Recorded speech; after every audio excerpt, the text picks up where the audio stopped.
American society seems to be fraying at the edges, but filmmaker Michael Moore believes he's part of the solution. He is the hero who can help save it. Watch him describe his role earlier this year.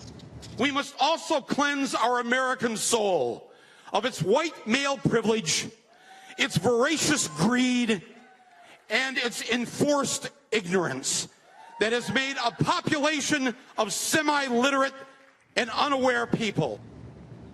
Michael Moore, the soul cleanser. One of the things rotting our soul, he just said, is greed. And yet many people close to Moore, people who would know, say that he himself is Exhibit A for that problem. For example, his film festival has just been sued for allegedly failing to pay vendors, the little people, and instead smearing them in the press.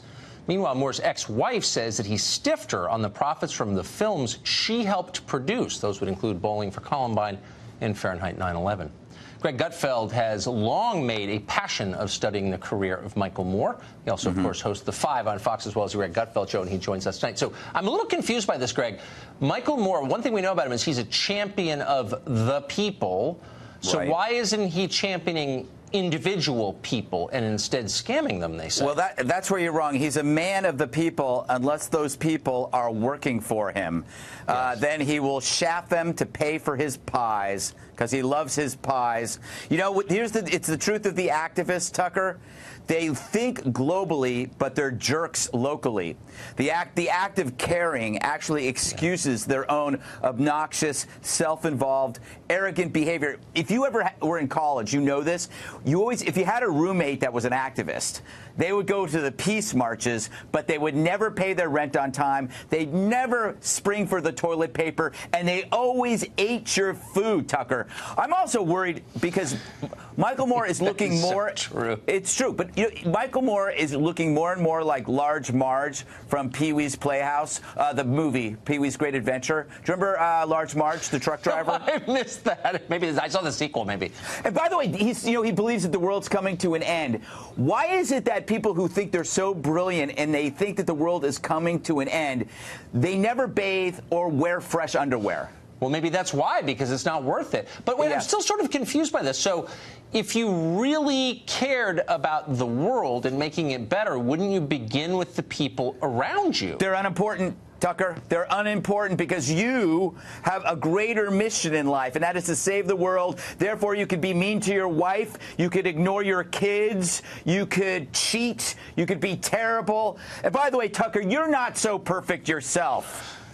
Do you know what yesterday was, Tucker? Do you know what yesterday? Man of the people, Tucker. Populist, Tucker. It was my birthday. Did I hear from Tucker Carlson? Yes, you did. I texted you. And I said, happy 38th birthday. Yes, I did. I waited. I was playing our song.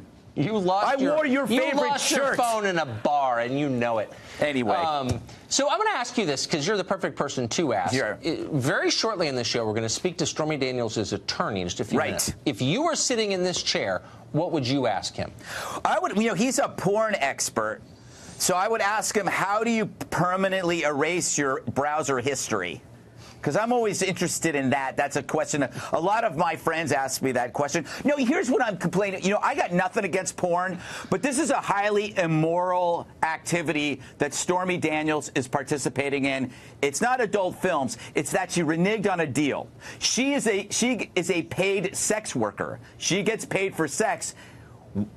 Isn't that what this is? What is she mad about? I don't understand. What did Trump do? That's a real question. What is and that's a sincere question, by the way. I feel sorry for Stormy Daniels. I think she's being exploited by the people around her. Absolutely. But I don't understand what the injury to her was. And I'm not being mean.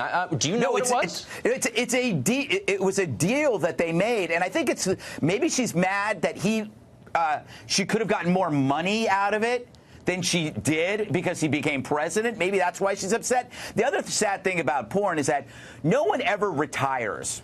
They always try to, the whole thing is they try to get out of porn. Everything's about getting, it can't be a good vocation if the first goal is to get out of it. It's true. Whereas no one ever wants to get out of television. No, that's true. We're dying. Well, you'll have to carry me out of here on a stretcher. You only get fired. That's the only way out. Exactly. Greg Gutfeld, great to see you. Oh, it's a pleasure. And thanks for the gift.